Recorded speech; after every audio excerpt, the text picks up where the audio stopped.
Selanjutnya pembahasan kitab Tafsir Al-Jailani sudah sampai pada surat Hud ayat 7 ya. A'udzu billahi minasyaitonir rajim. Bismillahirrahmanirrahim. Wa huwal ladzi khalaqas samawati wal arda fi sittati ayyamin wa kana arshuhu 'alal ma' وَكَانَ أَرْشُهُ عَلَى الْمَاءِ لِيَبْلُوَكُمْ أَيُّكُمْ أَحْسَنُ عَمَلًا وَلَئِنْ قُلْتَ إِنَّكُمْ مَبْعُوثُونَ مِنْ بَعْدِ الْمَوْتِ لَيَقُولَنَّ الَّذِينَ كَفَرُوا إِنْ هَذَا إِلَّا سِحْرٌ مُبِينٌ.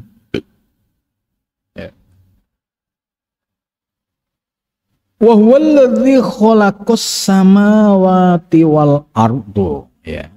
Ayat ini menjelaskan tentang ya penciptaan langit dan bumi. Wa huwa bermula Allah. Allah yang zat wajibul wujud ya. Allazi khalaqa yang telah menciptakan. Nah, di sini ada sirnya, ada rahasianya. Kenapa dalam ayat ini menggunakan fi'il madhi, ya, khalaqa. Ini fi'il madhi. Artinya bahwa Allah telah menciptakan. Nah, padahal ini kan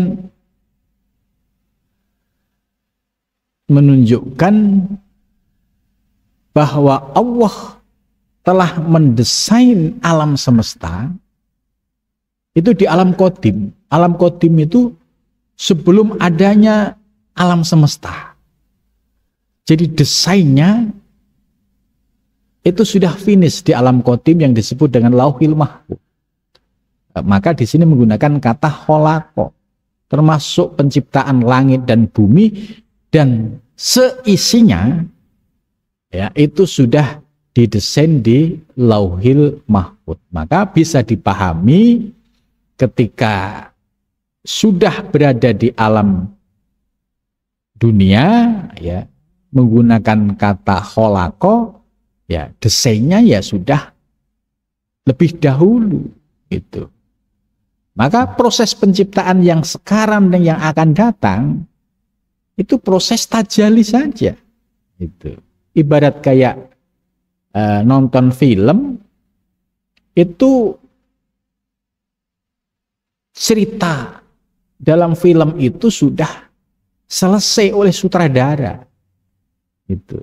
Sedangkan saat film dimulai, ya ini dengan kata lain ya tinggal mengikuti apa yang sudah ditulis oleh sutradara dan sudah dilakukan syuting dari episode per episode ya sampai jadilah film. Ya, begitu juga kehidupan alam semesta sudah didesain oleh Allah di Lauhil Mahfuz, ini di wilayah qadim. Kemudian ketika proses menjadi tajalli di alam semesta, maka proses tajalli mulai dari penciptaan langit dan seisinya, kemudian cerita kehidupan ya alam semesta termasuk orang-orang yang ada di dalamnya itu sudah ditetapkan oleh Allah Subhanahu wa ta'ala. Maka menggunakan kata khalaqa artinya telah selesai. Itu. Alladzi khalaqa yang telah menciptakan siapa Allah as-samawati yaitu langit ya beberapa langit wal ardo dan bumi fi sittati ayyamin pada 6 hari. Ini sebagai sumber dari Al-Quran ya bahwa proses tajalli ya penciptaan alam semesta itu dijelaskan dalam ayat ini bahwa Allah telah menciptakan langit dan bumi fi sittati ayyamin pada 6 hari. Ya. Nah, kemudian ada penjelasan yang lebih menarik. Wa kana arsyuhu 'alal ma. Jadi setelah langit dan bumi diciptakan oleh Allah, ya, sekaligus perlengkapannya ya seperti ada matahari, ada bulan, ada bintang, ya, dengan sistem galaksi yang sudah diatur oleh Allah Subhanahu wa taala, ya. Wa kana arsyuhu 'alal ma.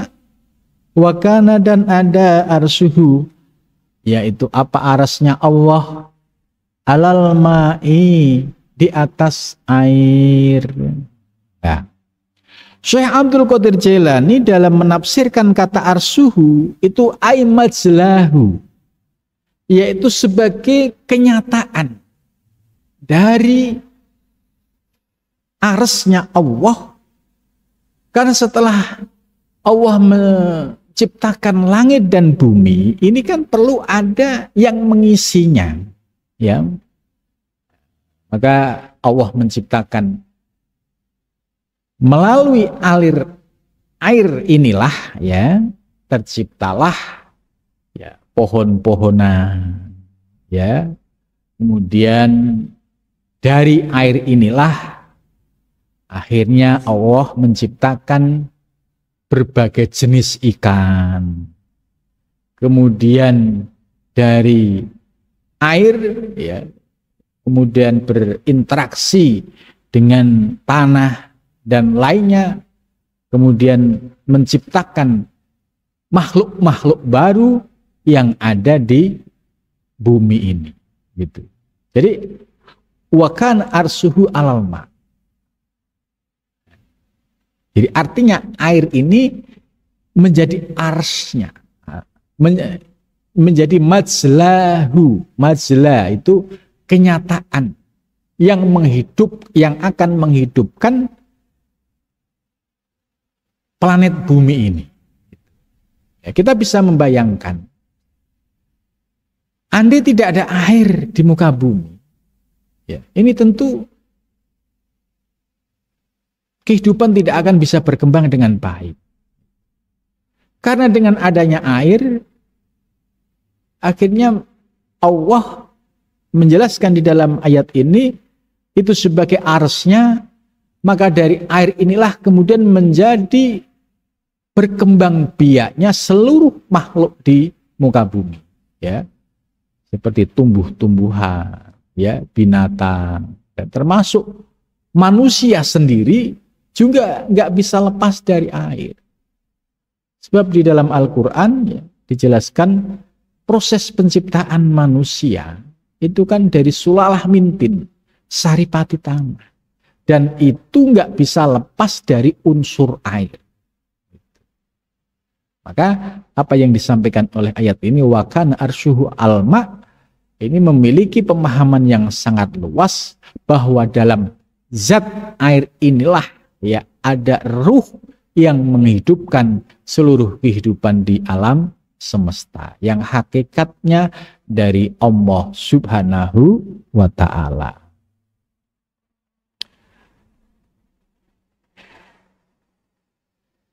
Al-ma, menurut Syekh Abdul Qadir Jailani, ini dijelaskan secara lebih filosofis, ya. Ai alal hayatil hakikiyah al-khaliyah anit taghayyurat wal inqalabat al-mutawahhimah minat ta'ayunat al-adamiyah wa tasyiyah al-hayul laniyah wa innama adharuha ala hadat tamassal wa aujadaha ala hadal munawwal liyabluwukum ayyukum ahsanu amal. Jadi mak ini yaitu yang disebut dengan al-hayat al-hakikiyah, yaitu kehidupan yang hakiki. Ya, kehidupan yang hakiki yang terlepas dari segala perubahan. Itu.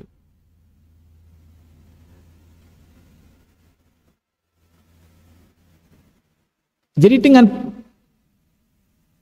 ayat wa kana arsyu 'alal ma, ya, ini membuka pemahaman kita, ya, bahwa unsur air ini memiliki peranan penting dalam proses terjadinya kehidupan di alam semesta. Dan dari air pula lah, ya, menjadi arsnya Allah Subhanahu wa ta'ala. Dari air pula lah tercipta, ya, berbagai macam tumbuhan, binatang, dan lain sebagainya. Termasuk penciptaan manusia pun juga tidak lepas dari unsur air. Nah, ketika sudah menjadi wujud alam semesta seisinya, ya, ada manusia di berbagai belahan dunia, kemudian tumbuh pula berbagai macam, ya, tumbuh-tumbuhan, kemudian binatang, ya. Itu semua liab luwakum. Ini hanya untuk menguji kepada kalian.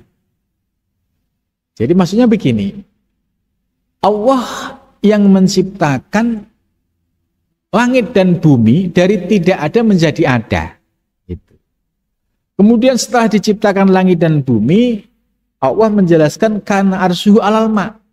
Ya, zat air inilah yang menjadi arsnya Allah yang nanti akan menghidupkan seluruh makhluk yang ada di bumi. Nah, setelah kemudian, ya, tumbuh, berkembang seluruh makhluk di muka bumi, ini oleh ayat ini liab luwakum, ini hanya untuk nguji. Kira-kira pandanganmu, tauhidmu itu masih memandang Allah atau kepada selain Allah. Pada saat kalian melihat, ya, bumi seisinya yang awalnya dari tidak ada menjadi ada, ya, sekarang dengan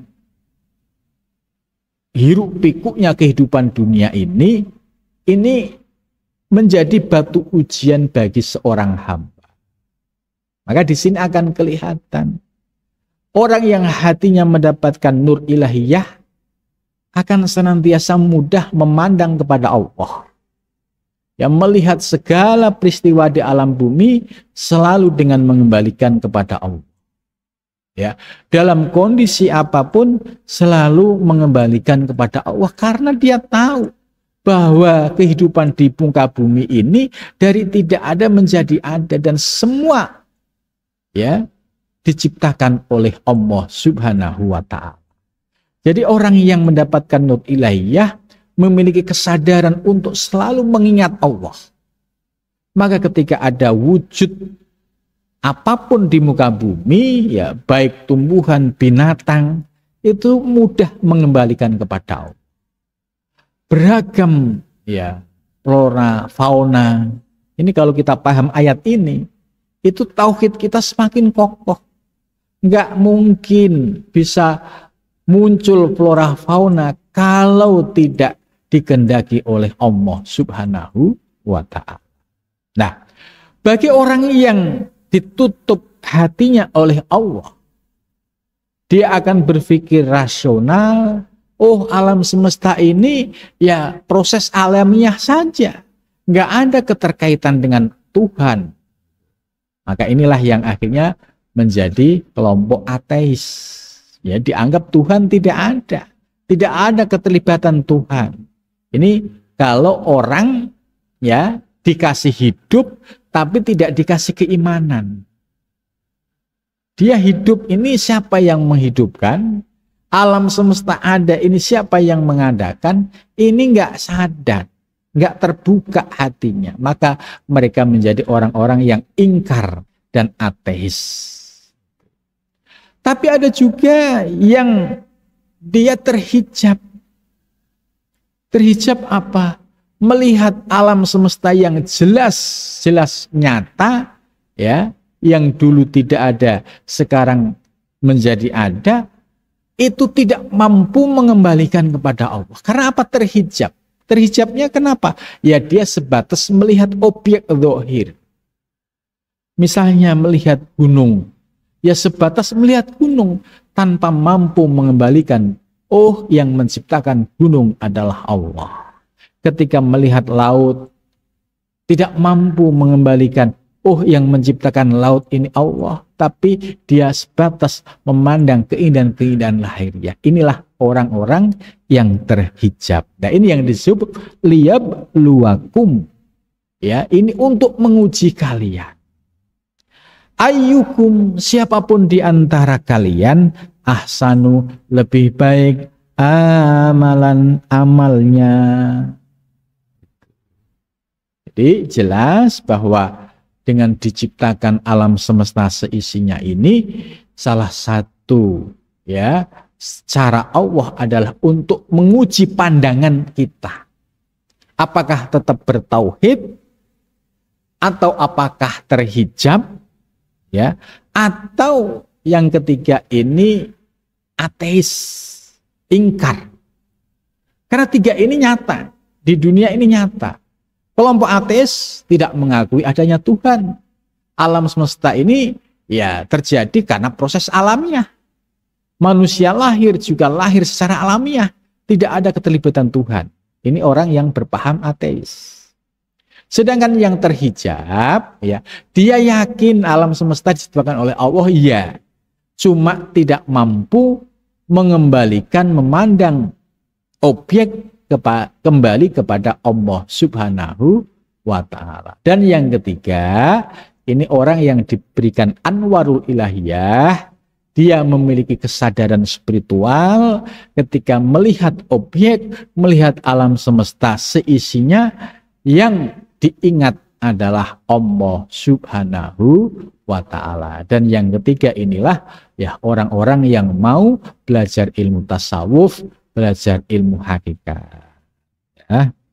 Mudah-mudahan dengan kesungguhan kita ya di dalam belajar ilmu tasawuf dan belajar ilmu hakikat ini termasuk orang-orang yang senantiasa mampu memandang kepada Allah Subhanahu wa ta'ala.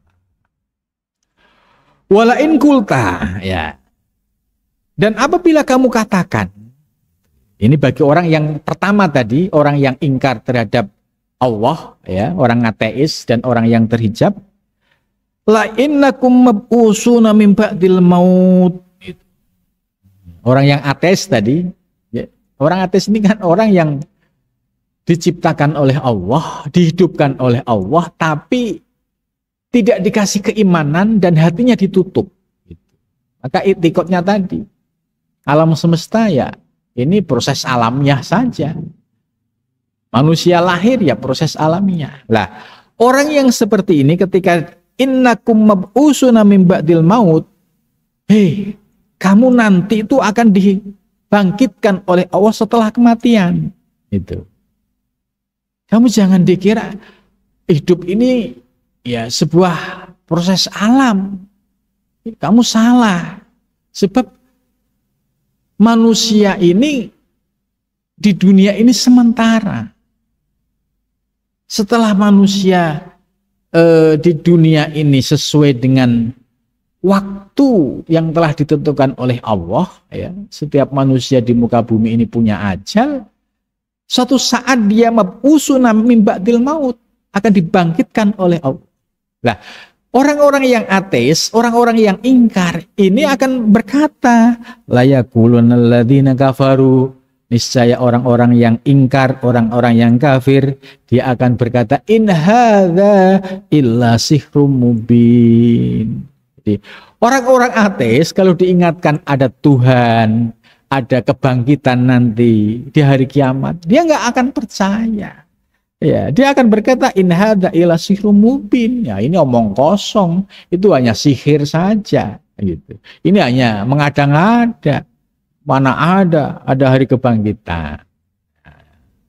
Maka di sini dari ayat ini kita bisa mengambil sebuah pelajaran, ternyata di antara umat manusia ada yang dikasih hidup tapi imannya tidak dikasih dan hatinya ditutup oleh Allah. Nah, kita tentu bersyukur ya apabila posisi kita ya diberi hidup oleh Allah, artinya diadakan oleh Allah ya, di muka bumi, kemudian kita diberikan keimanan. Setelah diberikan keimanan, kita diberikan anugerah bisa memandang segala objek kembali kepada Allah Subhanahu wa Ta'ala. Nah, anugerah ini mudah-mudahan ya bisa kita praktekkan dalam kehidupan nyata sehingga akan menjadi penerang kita dalam menghadapi kehidupan semesta ini dan senantiasa akan mampu mengembalikan kepada Allah Subhanahu wa Ta'ala. Mudah-mudahan dengan anugerah ini kita bisa mensyukuri dan terus berproses belajar supaya ilmu ini tidak sebatas menjadi ilmu yakin, tapi berharap bisa menjadi ainul yakin dan hakul yakin. Mudah-mudahan kita diberikan kemudahan oleh Allah Subhanahu wa Ta'ala.